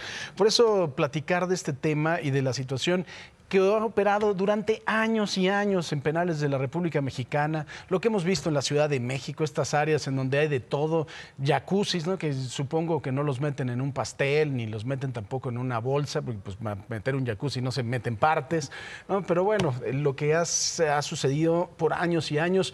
Vamos a platicar de esto, de la realidad de los penales en este país, y está con nosotros Enrique Zúñiga, es experto en criminología y política criminal, además de todo autor de un libro extraordinario que le recomiendo mucho, La lucha por el infierno. Maravilloso el libro, es un gran testimonio, da cuenta de su trabajo dentro de derechos humanos, que fue lo que lo llevó precisamente a eso. ¿Cómo estás, Enrique? Bienvenido. Gracias, muchas gracias por la invitación. Buenos días. Te agradezco mucho, y también está con nosotros Alberto Capella, que es experto en seguridad de AC Consultores y fundador. ¿Cómo estás, Beto? Muy buenos días. ¿Qué tal? Buen día, con el gusto de estar aquí como siempre. Igualmente, muchas gracias. Pues Enrique, lo platicábamos. Dio la casualidad que cuando se presenta esta fuga, en donde se le atribuye al famoso Neto el gobierno de este penal número 3 en Ciudad Juárez, en Chihuahua, estaba leyendo tu libro y estabas haciendo referencias incluso de como si fueran combos, ¿no?, los que se hacen ahí en ese mismo penal, en donde te ofrecían mujeres, te ofrecían 2 cervezas, carne asada por 500 pesos, cosas que dice uno, bueno, no es normal lo que está sucediendo. Sí, en Ciudad Juárez históricamente se ha presentado una problemática respecto al penal, que ha fungido como centro de acopio de mano de obra, vamos a ponerle, para el crimen, pero también un activo criminal, ¿no? Lo que te comentaba es un lugar, la cárcel está ubicada o tiene una muy buena ubicación, tiene acceso al aeropuerto de manera rápida, tiene vías de entrada y de salida rumbo al norte, hacia la frontera, pero también hacia el sur, ¿no?, hacia la parte de Chihuahua. Y bueno, pues la presencia de los grupos de poder ahí desde antaño han existido, ¿no? No se puede hablar de un gobierno completo, sino se habla pues básicamente de grupos a los cuales la autoridad de alguna manera u otra durante mucho tiempo dejó actuar. Y pues este es uno de los resultados. O sea, el Neto no era el que gobernaba el penal de Chihuahua. No, difícilmente podría ser una persona que gobernara, ¿no?, esta prisión, porque bueno, tiene varios grupos, es decir, fuertemente están gente ligada a lo que se le conoce como el grupo de Juárez o el grupo de Sinaloa, y evidentemente no tenían un control absoluto del penal, como nadie tiene un control absoluto de los penales de Chihuahua, ¿no? La autoridad de alguna manera u otra administra o ha administrado históricamente a estos grupos, y pues el Neto simple y sencillamente puede ser la cabeza visible, vamos a ponerlo de esa manera, y que al final termina fungiendo como lo que funge mucho de estos sujetos, que son como chivos expiatorios. Tan es así que le hablaban de un superpoder y lo primero que sucede es pues, lo terminan matando, ¿no?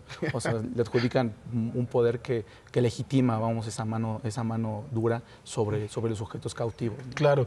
Ahora, Beto, esto lo estaba platicando también con Enrique, ha sucedido durante muchísimo tiempo en toda la República Mexicana. Hemos visto verdaderamente escenas en antaño, ¿no? La famosa cancha de tenis en donde jugaba Jorge Díaz Serrano, que fue metido en la cárcel cuando fue acusado como director de Petróleos Mexicanos, pero eso se ha repetido y vemos, por supuesto, celdas con todos los lujos, mujeres, alcohol, por supuesto, eso es lo de menos. Y también incluso algunos reportajes muy impresionantes en donde se está vendiendo como si estuviera repartiendo periódicos, pues piedra, cocaína en los propios reclusorios, en los centros de reclusión.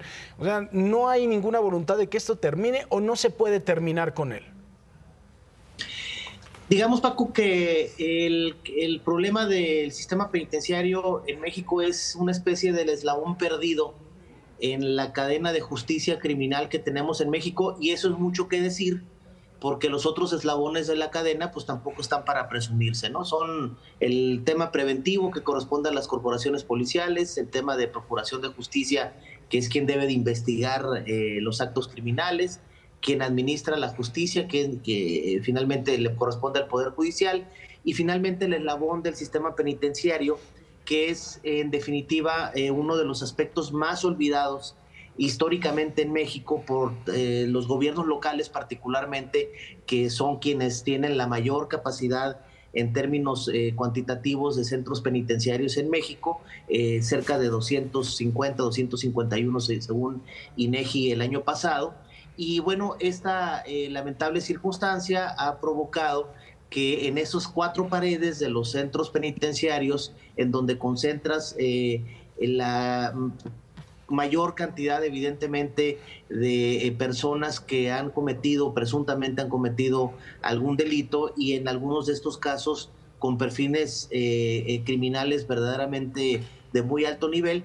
Y esto ha provocado, evidentemente, esas historias, como bien las narra mi querido Enrique en La pelea por los infiernos, un fabuloso libro que también recomiendo, y en donde lamentablemente esto se viene incrementando de manera sustancial en aquellas entidades en donde no existe una política integral en materia de seguridad y evidentemente en materia de atención a este aspecto tan importante. Hay una premisa muy importante que no debemos dejar de lado, que es que aquellos gobiernos que no tienen la capacidad de controlar las 4 paredes de sus centros penitenciarios, pues evidentemente no van a poder controlar los espacios amplísimos que corresponden a la jurisdicción de sus respectivos gobiernos, particularmente en aquellas entidades en donde existen enorme presencia por lo lucrativo que pudiera ser esas regiones para el crimen organizado. Y de ahí vienen evidentemente estas historias que pasan desapercibidas porque no vamos a encontrar una gran cantidad de documentos periodísticos como el de Enrique o algunas otras revistas que en algunos momentos han generado investigaciones que señalen con exactitud lo que está pasando de manera lamentable en los centros penitenciarios. Y de ahí que cuando surgen circunstancias como las de Chihuahua, nuevamente nos regresamos a analizar una historia que probablemente hace 10 años, Paco, en este mismo espacio señalaste en alguna circunstancia que se haya dado en Chihuahua, lamentable también en algún centro penitenciario de aquella localidad o en alguna otra. Claro. Ahora, Enrique, hablas tú del karma y me refiero a Celina Oseguera. O sea, la verdad es que son referencias muy fuertes. No solo hablas de este karma, sino también otra responsable que acabó también dentro de la cárcel, Celina Oseguera, que fue la responsable de los penales de la Ciudad de México, que después fue la responsable de los penales federales, ¿no? Y cuando estás hablando de estas mujeres, una de ellas que también tiene un perfil, que no puedes entender que sea la directora de un centro penitenciario, porque no es como para que si fueras a comer a Polanco, como te tienes que vestir, ¿no?, para dirigir un centro penitenciario. Pero además de esto, la generalidad de lo que está sucediendo con los penales, ¿tú podrías opinar que es así la generalidad de los funcionarios y así la generalidad de los penales en toda la República?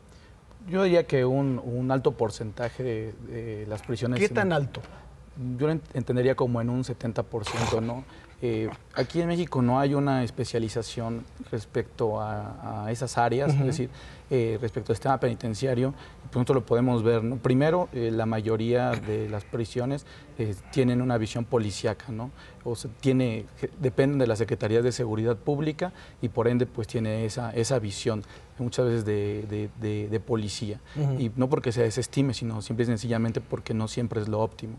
Y en segunda instancia porque no hay una especialización respecto a quienes van a llegar a dirigir, ¿no? Yo durante mi etapa como funcionario encontré a muchas personas que pues llegaban porque los habían puesto ahí y no tenían el menor conocimiento sobre cómo operar las prisiones, pero también en esta dinámica de la conocida como guerra contra el narco, pues se llegaba a encontrar, y lo puedo afirmar, directores que podrían ser jefes de plaza, ¿no? Que estaban ahí posicionados pues para cuidar precisamente su activo criminal, directores que fungían como bisagras entre grupos parapolicíacos y paramilitares que operaban desde dentro y que permitían que muchas veces se cometieran delitos tanto dentro como fuera, ¿no? Claro. Entonces, pues esa es la visión que se tiene del sistema penitenciario.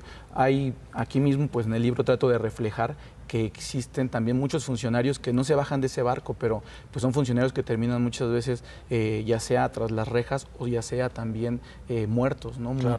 Muchos de esos personajes que son vistos pues también como una pieza movible, como una pieza desechable dentro del negocio de esta industria carcelaria. Oye, Beto, también, y para finalizar, si estamos hablando de lo que sucede dentro de los penales, estamos hablando del cobro del pase de lista, la comida que se vende al interior, el que pueda llegar una visita, el que haya prostitución, la venta de drogas, es un negocio no auditable, de los más grandes y los más lucrativos que pueden tener las propias autoridades. ¿Con este incentivo es posible que se acabe? Definitivamente es posible. Hay historias de éxito en algunos lugares en donde existe el primer aspecto fundamental para resolver lo que es la voluntad política. Pero hay un tema que no hay que dejar de lado, Paco. El factor humano de quienes encabezan el esfuerzo desde la perspectiva institucional para atender el sistema penitenciario en México. Según INEGI hay 350 directoras y directores de centros penitenciarios en México, pero fíjate este dato relevante. El promedio de ingreso, o sea, el promedio de salario de estos directores es entre 20 y 30 mil pesos mensuales. Evidentemente, las circunstancias que tienen que enfrentar, la cantidad obviamente de internos con una capacidad criminal importante, tanto económica como en posibilidad de movilización de personal bajo su mando, es verdaderamente un aspecto de amenaza sustancial, diaria y permanente en contra no solamente de los directivos de los centros penitenciarios, sino de los custodios y de todo el personal evidentemente administrativo que está dentro de los mismos. Mientras no entendamos el esquema general, el factor humano de quienes encabezan el esfuerzo, difícilmente vamos a poder tener una política pública y una estrategia institucional adecuada para poder resolver este fenómeno. Son más de 220,000 personas privadas de la libertad a lo largo y ancho de la República Mexicana, 300 centros penitenciarios, 350 centros penitenciarios alrededor también de la República Mexicana, y este es un elemento fundamental que si no lo atendemos de manera adecuada, de forma permanente, con una estrategia que trascienda los periodos gubernamentales, muy difícilmente tendremos resultados efectivos en la lucha en contra de la delincuencia en nuestro país, Paco. Claro, pues mi querido Beto, muchísimas gracias. Yo para finalizar les recomiendo mucho este libro, La pelea por los infiernos de Enrique Zúñiga, en donde va usted a recorrer estas historias que son verdaderamente de terror, que no lo puedes creer. O sea, podría ser una novela, pero no es una novela, Enrique. O sea, es impresionante lo que cuentas aquí. Son cosas que de verdad pues también nos representan como país. Lo que decíamos, un director que tiene un ingreso de 30,000 pesos, pues es un pase de lista, ¿no? De todo un día. Con eso tienes el sueldo del director y ya no estás hablando de otras cosas. Sí. Pues bueno, Enrique, muchísimas gracias. Gracias. Editorial Grijalvo, ¿no? Sí. Muy bien. Yo se lo recomiendo muchísimo porque sí va a aprender usted mucho como lo hice yo. Vamos a hacer una pausa y al regresar los detalles de la Cumbre de Líderes de América del Norte, el operativo que se hizo alrededor de donde pasó el presidente Biden, impresionante, cerrado todo Reforma, cerrado también parte de Insurgentes. Llegó en 30 minutos del aeropuerto Felipe Ángeles al hotel ahí en la zona de Campos Elíseos. Vamos a hacer una pausa y volvemos con... Bueno, después del accidente, ¿cómo están las cosas en la línea 3? Ahí está mi compañero Atalo Mata, con quien me estoy enlazando en este momento. Atalo, ¿cómo estás? No, tenemos un problema ahí en la comunicación y por supuesto usted sabe de este accidente. Le dimos a conocer también todos los pormenores. Desgraciadamente 106 personas heridas, una persona que perdió la vida, una chava de 18 años que estudiaba artes plásticas allá en la UNAM. Ya está, adelante Atalo.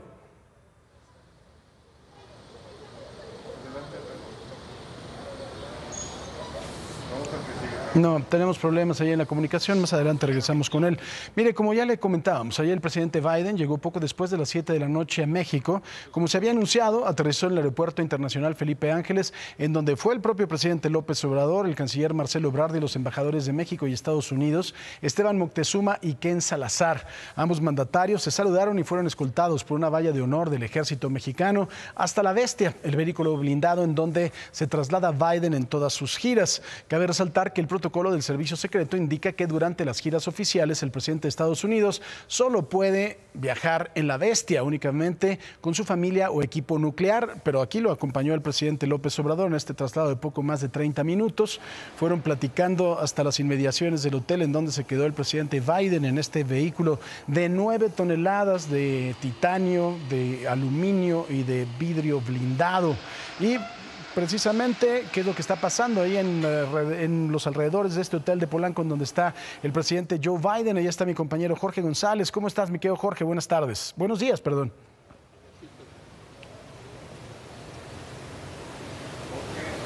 No, creo que tenemos un problema grave en la comunicación. Jorge, ¿me escuchas? No, no me está escuchando. Y mire, precisamente lo que ese hotel está donde hay una glorieta, la famosa glorieta de los charros, ahí en la avenida Campos Elíseos. ¿Por qué escogen este hotel? Porque es el único hotel que tiene 2 pisos completamente blindados, desde los cristales de la habitación hasta la propia estructura. Es un hotel en ese sentido muy seguro y que por supuesto, pues ahí es en donde mandatarios que tienen un problema de seguridad tan específico como el presidente Joe Biden se hospedan. Por otro lado, también tome sus precauciones porque van a estar cerrados algunas estaciones del metro. En este caso, la estación del Metro Auditorio, que está exactamente sobre Paseo de la Reforma, enfrente del multicitado hotel, va a estar cerrada hasta que el presidente Biden se vaya, y son pues asuntos de seguridad muy delicados que el propio servicio secreto de los Estados Unidos hace. ¿Qué es lo que pasa, por ejemplo, en los traslados con La Bestia? Ese vehículo marca Cadillac, que fue totalmente construido para las necesidades del presidente norteamericano. Es un vehículo artillado, tiene ametralladoras, tiene también gas lacrimógeno, tiene bolsas de sangre del tipo de sangre del presidente Joe Biden, tiene un sistema de comunicación, tiene una autonomía de 24 horas para obtener oxígeno, está también preparado, por supuesto, para estar totalmente sellado en caso de un ataque químico, y el chofer del servicio secreto de los Estados Unidos tiene la capacidad de manejarlo desde donde esté hasta un lugar completamente seguro, incluso si le avientan pintura al parabrisas. Es, pues bueno, uno de los vehículos más avanzados en ese sentido. Se dice también que podría ser la última gira del presidente norteamericano utilizando ese vehículo, porque se estaría ya construyendo nuevos vehículos. No es nada más uno, tienen, me parece que de La Bestia deben de tener 4, porque se queda uno en Washington, los demás se mandan a los diferentes lugares en donde va a estar el presidente norteamericano. ¿Se acuerda que en la anterior visita de Obama incluso lo vimos poniéndole gasolina en una gasolinería, le estaban llenando el tanque a La Bestia? Por eso, y por estas muchas otras cosas que se dan alrededor, pues ven un tema que es hasta hollywoodense, como el del presidente de los Estados Unidos. El hashtag se los va a contar Marlene. Así es, Paco, y habiendo tanto de qué platicar de la visita de Biden, todo el objetivo a lo que viene a reunirse con el presidente López Obrador y por supuesto también con el presidente de Canadá, Justin Trudeau, bueno, pues la verdad es que ayer en redes sociales lo que se movió y de lo que estuvieron hablando fue, ¿de qué crees? De Biden. ¿Pero de qué? De La Bestia o del Air Force One. De la AIFA. Pues sí, o sea, bueno, ayer en vez de estar concentrados en qué beneficios puede tener para nuestro país esta reunión, es aterrizó en el AIFA y un peleadero, pero bueno. Que si está bien, que si está mal, pues eso, yo se los he dicho muchas veces. El aeropuerto, que yo lo conozco desde la construcción, es un aeropuerto en materia operativa extraordinario, ¿sí? que la comunicación es muy complicada, sí es muy complicada, pero es un aeropuerto militar, por lo cual tiene algunas medidas de seguridad que incluso lo hacen más propicio, ¿no? Tiene mucho menos tráfico. Y finalmente, exacto, al tener menos tráfico, hasta para los usuarios del Aeropuerto Internacional de la Ciudad de México, fue beneficioso que no aterrizara ahí el presidente Biden. Cuando entra el avión del presidente Biden, tienes que frenar el tráfico aéreo. Totalmente. Inmediatamente, entonces eso te causa una serie de retrasos. Y aparte ayer, porque dicen que el año empieza hoy. Todo el mundo, digamos, que regresa ya a clases, a trabajar. Pero a ver, entonces, aquí también la realidad, llegó en 34 minutos o en 33 minutos, pues sí, porque estaba todo cerrado, ¿no? Eso sigue siendo un problema real que no se ha resuelto del aeropuerto Felipe Ángeles. Hasta que no se resuelva no va a ser una opción viable. Eso es una realidad también. Independientemente que tenga, me parece que el aeropuerto es un aeropuerto bastante funcional. Pero ahorita no vamos a hablar de eso. Vamos a hablar de Biden y qué es lo que dijeron ayer en redes, porque sí hubo 2 o 3 tweets que no hablaron solamente de su aterrizaje en el aeropuerto. Te invito a leer el primero. Y espero que la noticia vaya a ser que Biden aterrizó para la cumbre y no que aterrizó en el AIFA. Pues ahí está. Pues la verdad es que creo que los temas que tenemos, no podemos ver la visita de Biden y todo lo que sucede alrededor sin la captura de Ovidio. Me parece que fue algo muy importante y aunque el gobierno diga que no tiene nada que ver una cosa con la otra, me parece que sí. En política nada es coincidencia. Ahora, importante decir, la cumbre se va a llevar a cabo hasta que llegue también Justin Trudeau. ¿Qué hacía Biden o qué crees tú que esté haciendo por haber llegado antes aquí a México? Porque era una cuestión, primero, puedes platicar con los temas entre México y Estados Unidos son interminables. Segundo, no podía aterrizar en el AIFA un lunes, porque por las condiciones del tráfico no se podía. O sea, en el AIFA puedes aterrizar todos los días. El aeropuerto sí, pero el tráfico Eso de sí. ahí, o sea, ibas a causar verdaderamente un gran problema a toda la Ciudad de México. Y va a haber aguas, lo escriben en la Ciudad de México porque va a seguir. Cuidado con ahorita. Polanco, cuidado con Reforma, cuidado con el centro. Tengan cuidado porque sí la seguridad. Mira, una de las cosas simpáticas. Aquí siempre andamos cuidando la soberanía. Y cuando viene el presidente Biden, el servicio secreto viene armado. La bestia tiene metralletas, o sea, y eso legalmente no se podría. Claro que en el marco de la cooperación internacional, ni modo que te avientes el que no venga cuidado el presidente de los Estados Unidos. Podría ser una crisis mundial. Pero y menos en la veces... situación en la que lamentablemente se encuentra el país. Liz Wertmann dice, una visita muy importante para el destino de las 2 naciones y del tercer socio, Canadá, del TEMEC, con todo y aterrizaje en el Felipe Ángeles. Enhorabuena. Nuestro querido Luis, ahí compartimos este tuit. Él, de todas formas, cayó también en el tema, en el tren. Pues sí. A ver, cámbiale. Ándele. Siguiente. Chupón, ándele. Despierte, Pilar Camacho. ¿Y a mí por qué habría de importarme la llegada de Biden más allá de leer una nota reportando? No sean tan fanáticos, no nos va a saludar en español ni nos va a decir que nos quiere mucho y que ama a AMLO. Viene a trabajar y esperamos respeto y buen intercambio de intereses. Pues sí. Que eso es importante, ¿no? A ver qué puede mejorar en nuestro país en esta relación que es importantísima con el país. Estamos en un momento bien fundamental por la mala relación que tiene ahorita Estados Unidos con China, con la posibilidad que tenemos de aprovechar el nearshoring para hacer cosas en materia de industria ya con los Estados Unidos.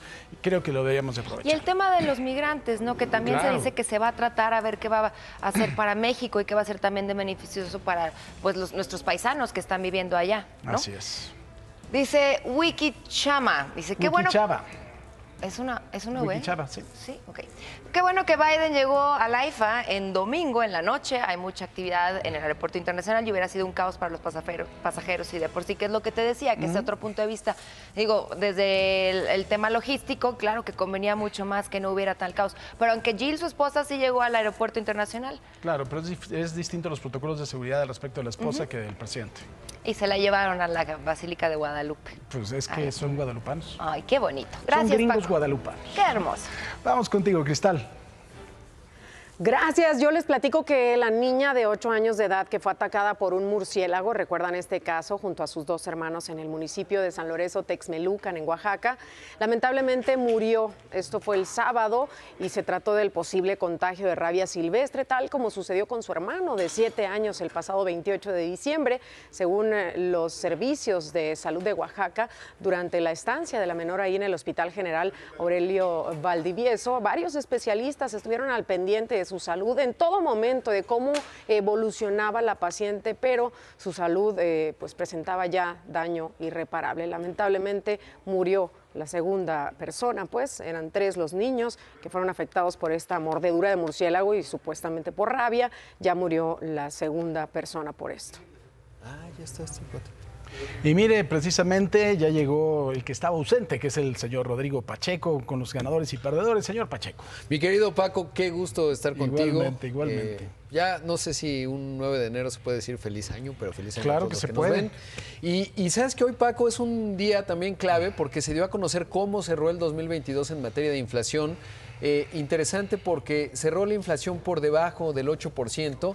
De hecho, en diciembre cerró a tasa anual en 7.82%. Esto, bueno, pues muestra que el Banco de México estaba bien en sus proyecciones cuando decía que la inflación llegaría a su punto más alto en agosto. Así fue. Septiembre todavía estuvo 8.7% y desde entonces ha venido bajando y previsiblemente continuará descendiendo la inflación. Sin embargo, la inflación estructural, la inflación subyacente se conoce, que es clave porque esa es, digamos, la que es más persistente.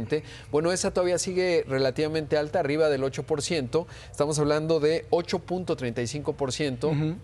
Es como cerró y todavía, bueno, pues habrá que esperar que siga descendiendo, pero va relativamente más lento. ¿Qué podemos decir en términos de ganadores y perdedores, Paco? Bueno, en términos, comienzo ahora por los perdedores, porque en un escenario de alta inflación, básicamente todos somos perdedores. No hay nadie en el mundo, porque es un fenómeno global, total, que es pueda ganar. el peor de los impuestos para cualquier ciudadano, la inflación. Así es. Para los que ganan mucho y para los que ganan poco. Para todos. Sí. Obviamente afecta más a los que tienen menos ingresos, porque obviamente cuando tienes menos ingresos dedicas más dinero de tus ingresos a la comida. Y lo que más ha subido en esta coyuntura es la comida. Claro. ¿Qué detonó todavía más el proceso inflacionario? Bueno, la pandemia, que se inyectó mucho dinero a la economía en Estados Unidos, y dos, la invasión de Ucrania por parte de Rusia, pues fueron factores fundamentales. ¿Cuáles son los riesgos? Bueno, pues por un lado, que ciertas medidas, por ejemplo, el PASIC tampoco fue un ganador, no realmente fue una medida política, lo dijimos desde un principio, no tuvo mucho resultado. Creo que sí fue ganador, Paco, el tema del subsidio a los combustibles, porque sí hay consenso, lo ha dicho la OCDE, obviamente la propia Secretaría de Hacienda, etcétera, en donde haber subsidiado el precio de la gasolina y el diésel, pues evitó que la inflación en el caso de México llegara a doble dígito, es decir, que hubiéramos tenido una inflación de 11-12%, y entonces, bueno, te diría que fue positivo relativamente utilizar ese mecanismo. Yo creo que es una parte ganadora. Sin duda también ganador el Banco de México en términos de que su mandato es tener una inflación baja y estable. Estamos más por el doble del objetivo del Banco de México, pero por lo menos las proyecciones se han venido cumpliendo, y vamos hacia un año en donde veremos ya menores incrementos de tasas, que eso te genera el riesgo de que pues vamos a tener probablemente este año una recesión en Estados Unidos, por lo tanto una recesión en México, y eso, bueno, entraña todavía algunos riesgos para la economía 2023. Y pone muy complejo el panorama para el presidente Biden. Exactamente. Porque los norteamericanos, lejos de lo que usted piense, no son reflexivos al respecto de cuáles son las causas de una recesión, inmediatamente culpan al presidente. Exactamente. No importa el partido que sea. Y viene de un periodo de inflación, no les fue tan mal en las elecciones intermedias el año pasado, pero pues va a estar complicado, digamos, el 2023. Que hace un rato me preguntaba Roberto, oye, viene una crisis terrible, no sabemos. La verdad es que no parecería que tanto. México ha sido sorprendente. Seguramente contaré en unas semanas cuando se dé el dato del crecimiento del PIB en 2022 y vamos a cerrar en un sorprendente 3% probablemente. O sea, muy por encima de lo que se anticipaba. Sí, no se esperaba. Y esta reunión es importante en función de aprovechar las oportunidades que hace un rato mencionabas, el famoso nearshoring o reorientación de las cadenas de suministro, pues es un tema clave. Señor Rodrigo Pacheco. Gracias, mi Paco. Muchísimas gracias, te agradezco. Ahora sí, vamos a prenderle una veladora a San Judas Tadeo. No, vamos a los deportes. San Judas Tadeo no nos ayudó. Señor Roberto López Olvera. Gracias, querido Paco. Amigos, qué bueno que están con nosotros. Seguimos aquí en Imagen Sea. Bueno, qué polémica se ha armado en torno a Julio César El Cata Domínguez, que causó pues también mucho resquemor en redes sociales por la fiesta de cumpleaños de su hijo con temática del narcotráfico, haciendo apología del delito por un tema de ignorancia, de no dimensionar lo que realmente, tener sensibilidad de lo que ocurre en nuestro país. Aquí las fotos de los jovencitos de 13, 14 años con gorras pues haciendo alusión a pues al narcotráfico. ¿Qué ejemplo se le da? Es una figura pública, lamentablemente, bueno, fue separado el fin de semana de la convocatoria de Cruz Azul que enfrentó a los Cholos de Tijuana. El día de hoy se dará a conocer mediante comunicado seguramente Cruz Azul cuál será la multa interna. Al respecto, ahí en esta fiesta estuvieron también Iván Morales, Charlie Rodríguez, Rotondi, algunos de los compañeros de El Cata Domínguez, y bueno, también se ve ahí el escudo de Cruz Azul porque estos jovencitos son parte de las fuerzas básicas de la máquina celeste de la Cruz Azul. Ha sido una nota internacional, nota obviamente con tintes muy serios, haciendo apología del delito. Salió un comunicado por parte del Cata Domínguez pidiendo una disculpa, señalando que nunca fue en su intención promover la delincuencia, pero esto de verdad es de pena, es un tema de ignorancia. Es una figura pública y no puede estar esto, y obviamente hoy será juega limpio y siente tu multa, Cata Domínguez. Y bueno, ¿cómo está la movilidad en la línea 3 del metro? Talo Mata, adelante, Talo.